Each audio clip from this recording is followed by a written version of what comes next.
Coming through.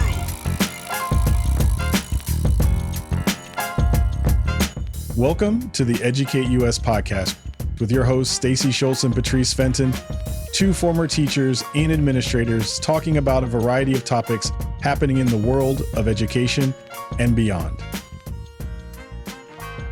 Hello, Educate U.S. listeners. Today we have Bob Gower with us. We're really excited to have this conversation, as we are with all of our guests. Bob Gower is the founder of Ripple IQ. Really interesting. This is a new project, I know, for Bob, so really excited to hear more about it. But Ripple IQ is a reflective AI thought partner that helps principled leaders find calm and clarity in complexity. Ooh, that's amazing. As a seasoned fractional COO and systems thinker, Bob has spent over 2 decades guiding organizations through growth, crisis, and reinvention, bringing discernment, ethical leadership, and practical change to high stakes environment. Bob, welcome to the show. Hey, Stacy. Hey, Patrice. Great to be here. Yeah, we're so excited to have you, as I mentioned, and talk about the systems, and also as you had there in your bio about clarity. Mm-hmm. And I know just even today you published a piece that talked about clarity Mm-hmm. being a moral responsibility. Yeah, I did, didn't I? I'm sorry. I was sharing. I know before we started recording, I was sharing that it was one of those pieces where you hit send and you're immediately like, should I have done that? Was it okay to say all of this? And will I offend any of my friends? Will I offend any, or will the trolls come for me? But yeah, I mean, I think in the times that we live in, like my work and the things that I always care about is really about creating organizations that work for humans, right? And sort of like human-centered organizations that are also still productive. I work in a capitalist system, and I care about all the things that capitalists tend to care about. But at the same time, I don't like organizations that are extractive, and I'm always trying to. My MBA focused on sustainability, so I'm always trying to think about how can we create a more equitable and sustainable world. And I think that starts with how do we run our organizations in the world. And so that was sort of my point, I think, was we need to be clear about who we are. We need to be clear about what we're trying to do. And we need to be clear about what our values are and try to live with those. And because I think many people, when they get into business, they're like, oh, values. Yeah, those are the things that are convenient in my personal life, but business has different rules. And my opinion is that sure, it may, but it shouldn't. Like it does for some people, but it shouldn't, I guess. Yeah. Yeah, I think that's a really great point. And also, you asked 3 questions at the beginning there, and I wanted to say a yes to all. Mm. Yes, you will offend some of your friends. Yes, you should have posted it. And yes, trolls will come for you. Just so you know, that's probably all going to be true. But I think it's like so beyond that in this moment, as you actually did say to us, right? And it's important to say where we stand. Yeah. And I think, and Patrice even said, right, like, and if you don't, right, there's something to be said about silence. Yeah. And I think I'm always conscious, I don't think everything comes back to identity, but I think identity matters. And it tends to, we see the world sees us through our identity, and we walk through the world. I walk through a different world than the two of you walk through. And as a middle-aged white guy who is, relatively tall, has a master's degree, was raised in the suburbs, I can sort of like pass in worlds. I don't get challenged a lot in certain ways, and so unless I really lean into it, I can, silence can feel safe, I guess, at times, right? Like you don't want to like put yourself out there, and so yeah, I don't know. It's just something I try to be conscious of, and I think especially in the times we're in, that it's where I think our institutions are beginning to crumble. I think it's really important to for people to know what side you're on, people to know who you are. And I'm about to turn 60, and I would really rather not do business anymore with somebody who wants me to pretend to be something other than I'm not. So I hear you on that. Increasingly I'm like I want to spend less and less time doing things with people among people who are not as like-minded. I guess it's a quick and easy way to say it. Um, So, what intrigued me why I was excited for this conversation is that you do a lot of work around systems thinking. Mhm. And I like to say that's how my brain just kind of naturally functions. And in any event, now my role in the nonprofit that I founded, I'm sort of one of the folks on my team that is tasked with that sort of thinking for us. So I was incredibly excited to talk with you about all of that. So would love for you to open us up in terms of this concept of systems thinking. And maybe I don't know if we want to define that for listeners because I have an idea of what that means. I think all of us on this in this conversation know, but maybe some of our listeners may not. So maybe you want to define that for us, but also tell us about the moment you realized that the most important work happens in the boring systems that no one talks about.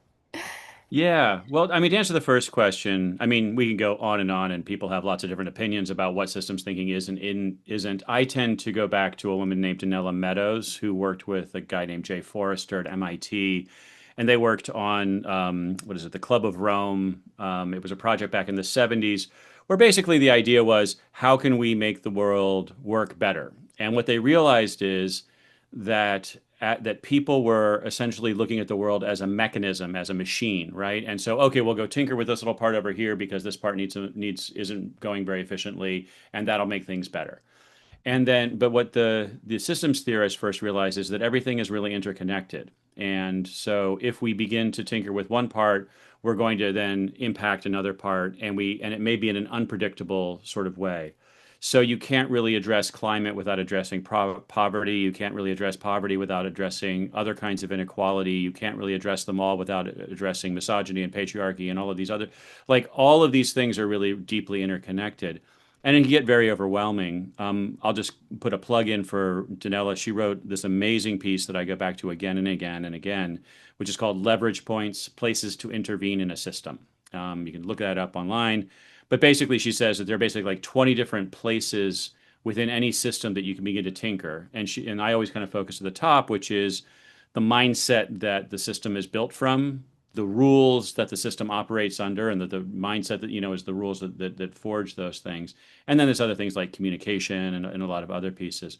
So I'm always trying to think about how can we make organizations that work for people. And so I view human organizations as systems, and the formal term would be complex adaptive systems, which we can go more and more into. But basically, it means that complex systems are nonlinear. Little things can add up to big things can do nothing, and then they're adaptive, meaning that they change based on the context that they're operating in. So they adapt to their environments, and I think it really messes with our heads, right? That we're living in this world of complexity because our naturally we want to treat things as if they're machines, and it's very hard sometimes to see complexity, even if you're steeped in it, even if you're looking for it. That concept of complexity comes up a lot, right? In your writing, in your bio, in many of the answers, that you're already talking through. What is complexity to you? Yeah, so complexity is really it's actually a term that comes out of physics, and we go all the way back to the Big Bang and talk about entropy if you want to, but we won't. Complexity is a function of entropy, but we don't need to go that far back. But essentially, complexity arises out of sort of a couple of different things. One is the amount of things you have and the amount of connections between those things that you have.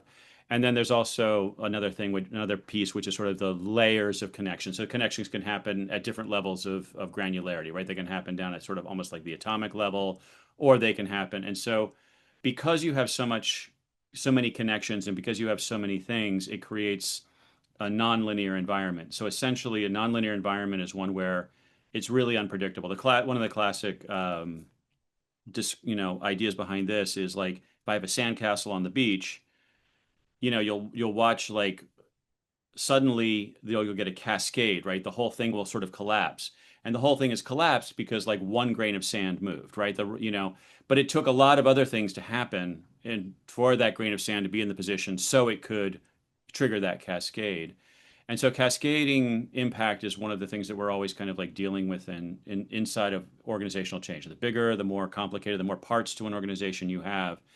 And it's one of the reasons that this is why I kind of wrote the piece today, is that I think we're often looking for the person or the law, the rule, the something to blame for the state of the world. We're like, if we could only fix this one thing, and often, unfortunately, it's like if we could only get rid of those people. And I think the left is as guilty of this as the right often, right? Like that we blame whole groups of people.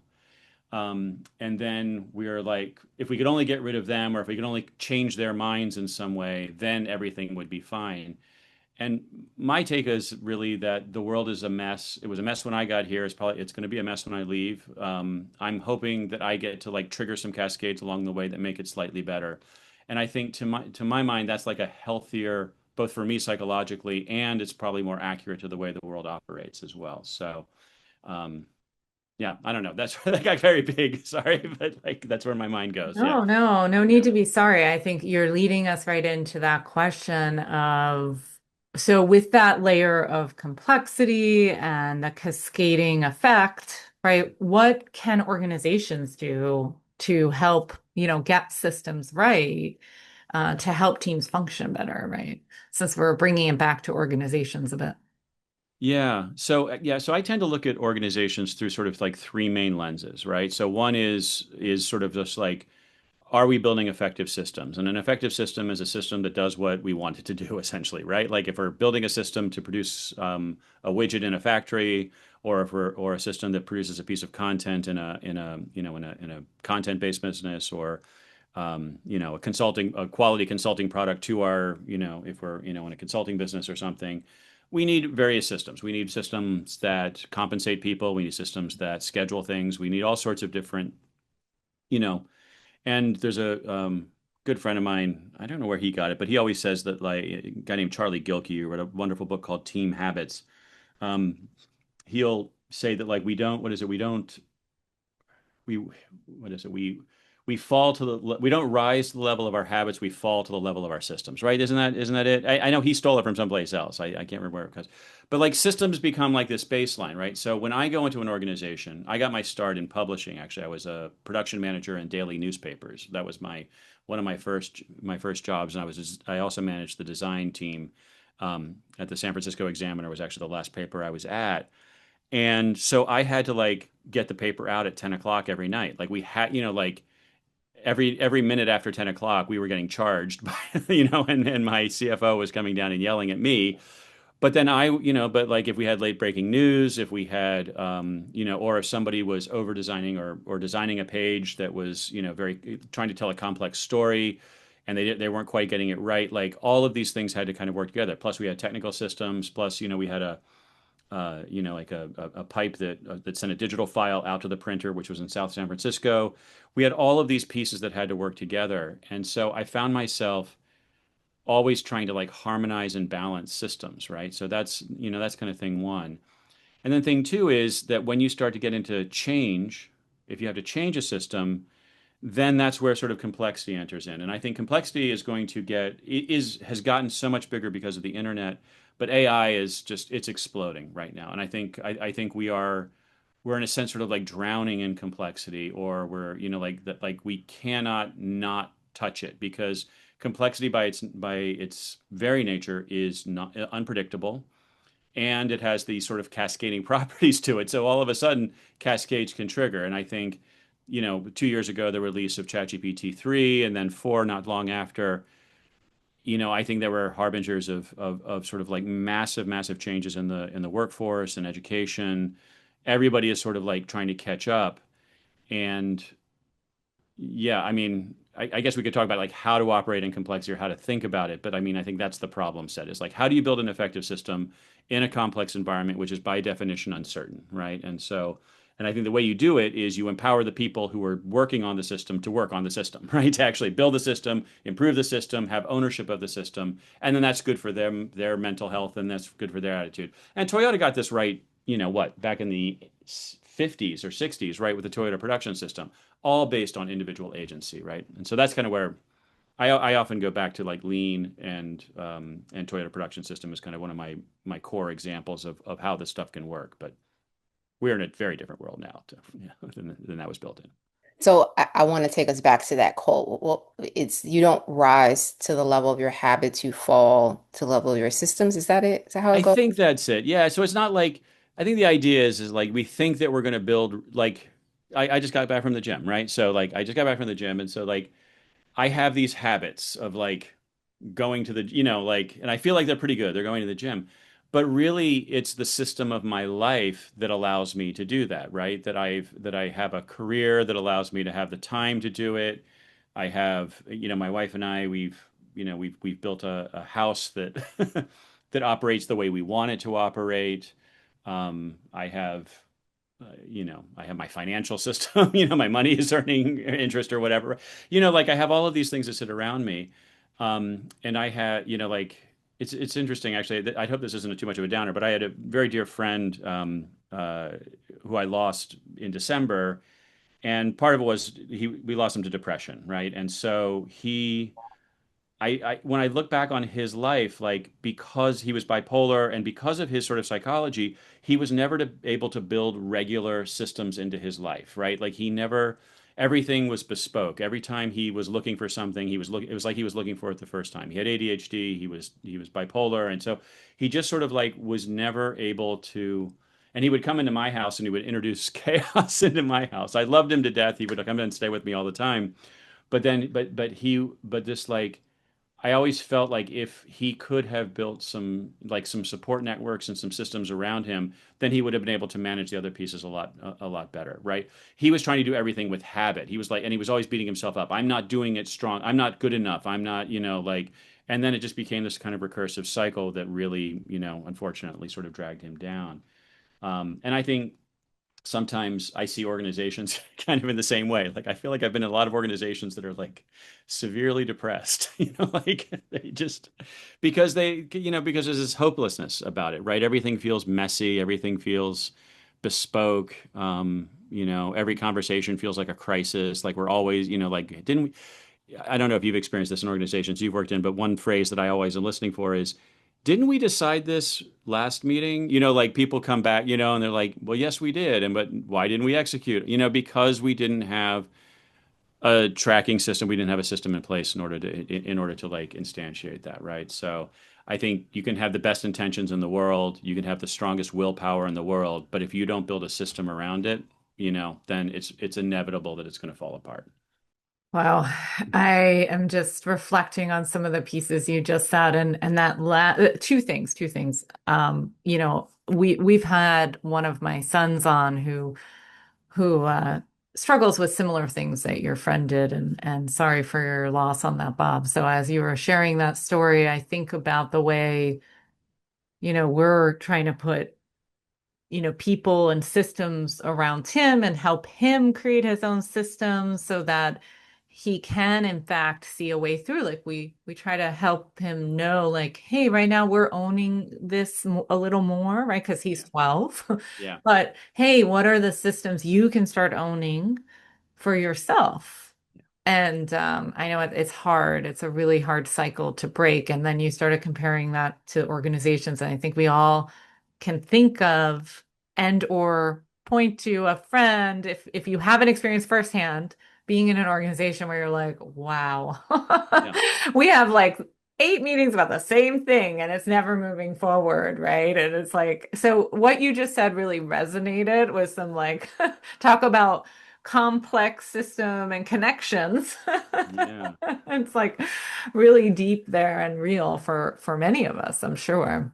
Yeah, and I think it really impacts how we show up in the world. I remember years ago, I was in an organization that I later found out was I don't want to name it. I'm trying not to like name it, but this is many years ago. But anyway, but I was part of an organization that was basically engaging in some fraud, right? Like I wasn't aware of it at the level I was at. I was not on the leadership team, but there was some very relatively high level fraud going on at this organization. And I really hated the CFO. Like she and I just could not get along. Like, I could never get the budget for my team that I needed from her. And I was just like, what is wrong with her? And then one day she actually called me up. I was a designer at this time. She called me up and she's like, hey, would you be willing? I'm happy to pay you to design a logo for a bookshop I'm opening. in a small town. She was actually getting ready to retire, I think. And I was like, wait, you wanted me to do like I had no idea she like that she trusted me or liked me enough to like handle this like this pet project for her. And I shared that with a friend of mine who worked more closely with her in the organization. He was the head of marketing, and he was like, "There's a lot of fraud going on. She's the CFO. She's being asked to do illegal things every single day here. She's under a huge amount of stress." She's like, he was like, "Do not judge anybody by how they show up inside this system, inside this organization, because the context, the like I was low enough down that it wasn't impacting me, but he was higher. He was like a step higher, and he could see it all and he could feel it all. And I was like, and so now I really try. I try to do my best, like even I was out dealing with something in New York City the other day, like in one of those, not the DMV, but something that felt like the DMV, and it was like, yeah, like I'm gonna be gracious to the people who are working here because they probably don't have a great, they're not having a great day ever, right? Like I just have to come in here for an hour today, like, but they're here all day every day, and no wonder they're a little passive aggressive, and I'm just gonna let it pass.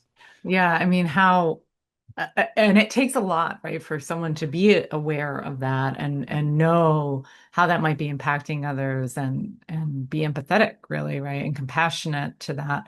I think it's, Dr. Ross Green, who has like collaborative problem solving, and he talks a lot about like lost at school and he has a bunch of books. And his whole thing is like the spectrum. Kids do well if they can, Right. right?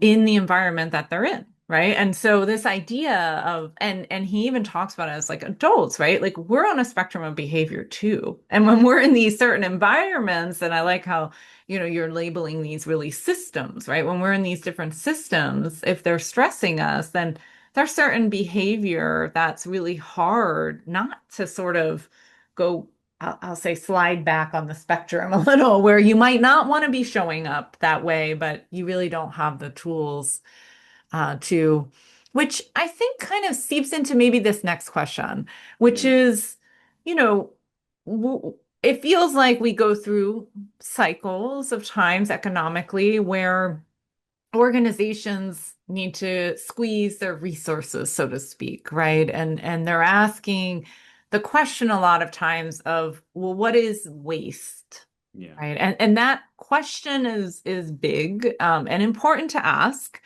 But sometimes what people might deem as waste is actually necessary, Right. right? And it might be even necessary inefficiency Yeah. in a complex system. So, with that idea in mind of this waste versus necessary inefficiency, like what could you unpack that idea a little bit? Sure. I'm just going to go off the top of my head. I don't have any prepared remarks for this, but it is a little bit of a pet idea for me. So, or a pet, or a pet peeve, I suppose, right? And I think I think we've seen it exemplified, and I'm going to get a little political here at the moment. When we talk about Doge, the Department of Government Efficiency and all this. And so I have two very strong, well, two or three maybe very strong reactions to it. One is I don't think that was the real project. So, like I feel like that, I think like the efficiency was a little bit of a smokescreen.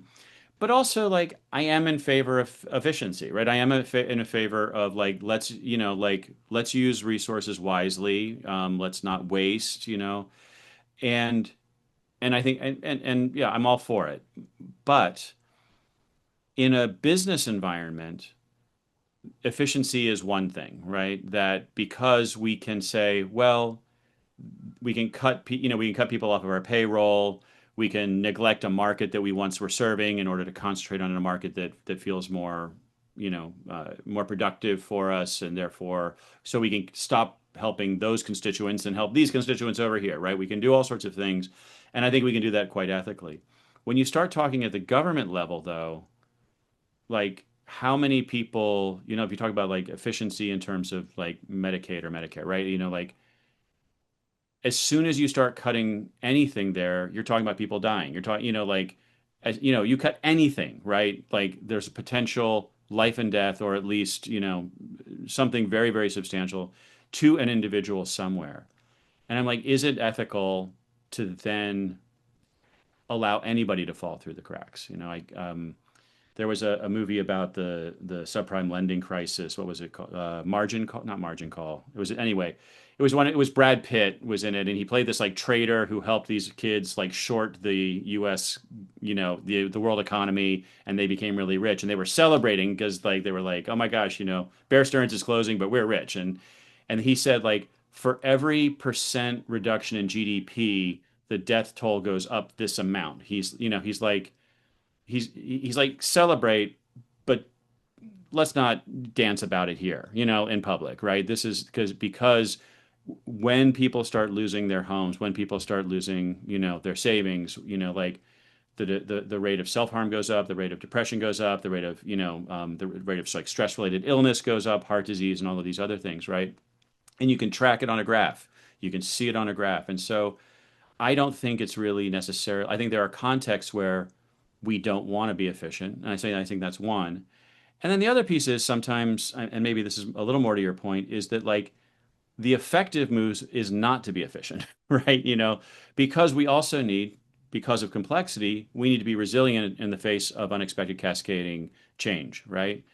And so I believe companies that invest in culture, in relationship, in that pay people a fair market wage even when they maybe can't quite afford it. Like people that really strive to keep people on payroll. I think there's an unwise, like all things, you can go too far with this. And I saw that during the beginning of the pandemic, people weren't cutting fast enough and they were threatening the survival of the organization. And I think that was a hard ethical and operational decision to make. But I do think that like if I have people, I always ask, this is what question I always ask is like, I would rather have a inefficient set of like a kludgy, messy organization structure and systems and all the things, and people that really respect, like, and trust each other running that system than a hyper efficient system with people that are scared of each other, don't like each other, like, and so, because I think you can fix a messy system when you have people that are willing to pull together, that know each other. And I can tell you some stories from my own career where I saw this like so obviously happen when a crisis would hit and all of a sudden everybody pulled together. You're like, oh my gosh, you're going to get through this. But in every day they weren't able to, right? But we weren't able to create change every day. But when the stress hit, we were able to create change. And I think a lot of it had to do with, well, it had a lot to do with it. But anyway, but this was a company that had invested in people liked each other. They respected each other. They were paid well. It was a stable job. They wanted to be there. They felt like they were contributing to the world by doing their job. And then I think they were able to kind of take the hit and roll with it, right? In a way, right? So that to me is efficient, right? Like that's effective, I guess, or yeah. Yeah, I'm loving this because you're really highlighting, as we kind of started out, the complexity in all this. And I always think about, or I'm at the liken like the body as like a system of organs to Hmm. an organization, right? I think we Yeah. forget like the there's a connection there, right? Hmm. And we can't take for granted the different layers and complexity that kind of lives in these organizations that we're part of in all these different ways. Yeah, and I think it impacts it, right? And I think one of the big problems we have in the U.S. is that we don't have a really very well functioning healthcare system. And so, so then people so the health of their bodies or the children's, right, becomes attached to their employer. So so they're trading, sometimes dysfunction in one area for function in the other area. But then they're at a job that maybe is stressful, or they're a place where there's, because abuse is so common inside of these organizational systems, Yeah. often it's just sort of like the way leadership shows up in a lot of places. And so, yeah, I don't know where to take that. I do know that for myself, I did mention like a, today's Tuesday, so a week from yesterday I turned 60 years old. So like there's a lot going on for me, right? Like like mentally I'm like I don't want it to be going on, but I think about a lot. Like what does age mean? What is my body, like what is, and I know that for myself I'm in a privileged position, thankful, that I can choose to be a part of this system or a part of that, part of this organization or that. Sometimes it's quite painful, like I think I would be a lot wealthier had I had more ability to kind of stick around through dysfunction. But instead, I kind of like, I'm like, no, I want to work on this, or I want to work on this thing that I find meaningful, or with these people that I find healthy, rather than on this thing that I find, financially rewarding. That's just sort of the decisions that I've had the privilege of being able to make. But a lot of it is, for me, is like, I need to exercise every day. I need to live a relatively stress-free life. The pandemic, pre-pandemic, I was flying all the time. And then all of a sudden when the pandemic hit, I wasn't flying anymore. And I was like, oh my gosh, I've been in like low-grade anxiety for years because I'm going to JFK constantly. And I realized, like, I haven't been on an airplane in 2 years now. Like, I do not like being at airports. I do not like being on airplanes. If I go somewhere, I take the train. Sometimes I rent a car. Often I take my bicycle. Like, that's how that's what works for me. Now, I don't get to I don't get to ski in the Rockies or do the things that I maybe want to do, but it's because of nested systems, right? I'm more useful and more happy. The happier I am, the more useful I am, and the more I think the better stuff I do, I guess. Yeah. So Yeah, yeah. No, that makes complete sense. So wait, sidebar. Are you yeah, saying your birthday was last Monday or next Monday? next Monday, Next Monday. Okay. me me and Barack Obama, we share a birthday. Oh, So there we cool. go. Yeah, There you he's a go. little older than me though. He's a little older. So He's a yeah, little just older. just a couple years. Yeah. Okay. Cool. So we wanted to touch on this idea, kind of digging into sort of your approach and your Hmm. thinking behind all of these Sure. topics we're covering. Yeah. Um, and your mention of being drawn to counterculture, which kind of, in Mhm. a way, hints at the piece that you dropped on LinkedIn Yeah. today. So drawn to counterculture, but distrusting inspiration. And there's yet another quote about this. I can't remember off the top of my head, but like inspiration can only take you but so far, kind of thing. Yeah.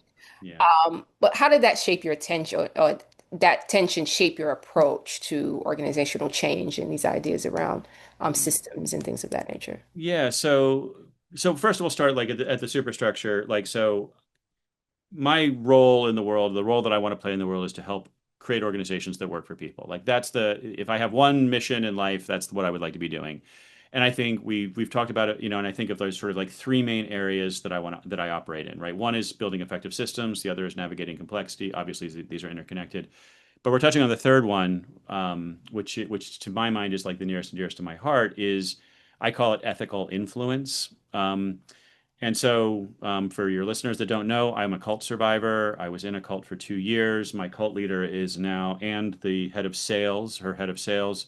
My cult was led by women, which made it somewhat unusual. So both of the sort of the main leaders, but the head of sales at one point I felt like was a sister to me. Like, I was very, very close to her.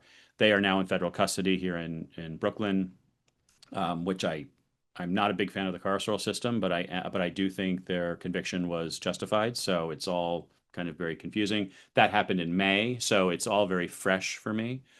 Um, but I mean, I left 20 years ago, right? So like, it's an old story in many ways. Ones that I've been able to unpack with therapists and by reading a lot and by like, but the reason I said ethical influence is that we understand, like, if I want to get somebody to do something for me, and that's maybe sort of like what the role of a leader is, right? Is like we're getting people to do things, right? We're aligning people, we're pulling people together and helping and getting people to do sort of to work towards the same goal, right?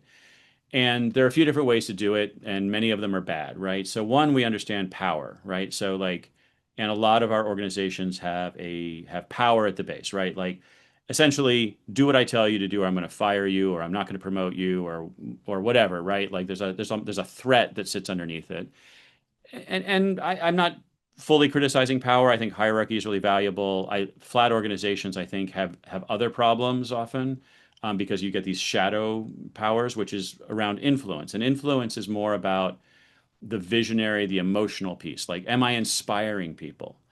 And so, having been in a cult, my cult leader was incredibly inspiring, right? And what she did was she was able to almost like cast this spell of inspiration over us and make us feel like we were creating a better world by basically making her rich and powerful. Like, it was sort of like this really kind of like, so I think of power and influence, right? It's kind of like they're two sides of the same coin. And you can have ethical influence, and you can have ethical use of power, and you can have unethical influence and unethical use of power. And so whenever I get these days, whenever I hear somebody spin a really inspiring story about something, especially if they're seeking money or if they're trying to sell me something, I get really kind of nervous, or at least and I still fall for it. Like I have fallen for people relatively recently that I'm like, oh wait, that person is not what they appear to be, right? And so I I'm trying. There's lots of different places I can take this, and maybe I'll let you kind of ask some questions. But like, to my mind, we can't get effective systems, and we can't navigate complexity well, and we can't create organizations that work for people if we have the wrong kind of leaders inside those organizations. And we need good leaders. I'm not somebody who believes things should always be flat and we should all just be friends and everything should be consensus. I actually think we really need leaders, but our picker is broken. Like how we pick leaders is sort of like, oh, they're tall and they're confident, right? Or they're rich, or something, right? And then we're like, oh, we should listen to that person about things because clearly they know what's going on. And really they probably just got lucky, or maybe they participated in an extractive organization or something too. Anyway, so I love it. I love it. I immediately got it as you were explaining. Oh, I get it now. yeah. Ripples. Ripples. Yeah. That's awesome. Well, you started to do it, Bob, but we want to invite you as we wrap up. Yeah. Well, first, I want to kind of informally invite you back because there were a lot of things that I feel like we could go deeper on, but also leave our listeners with ways they can keep in contact with you, your work, and follow up. Yeah, I mean, bobgower.com is the clearinghouse for me. I'm not very active on social media, but I do post a lot on LinkedIn. I try to publish an article or two a month there. And then rippleiq.ai is the new project. And if it works, it'll be one part of the many, and there'll be a business wrapped around it that may have a different name. I already have names picked out. So as soon as somebody gives me some money, you might hear about that. Hopefully within the year, we'll get somewhere. But yeah, bobgower.com. Just start there, and that's the easy one. And I would love to come back. I would absolutely love to come back. So please invite me back. I'm sure we will. Thanks again, Bob, so much. All right. Thank you.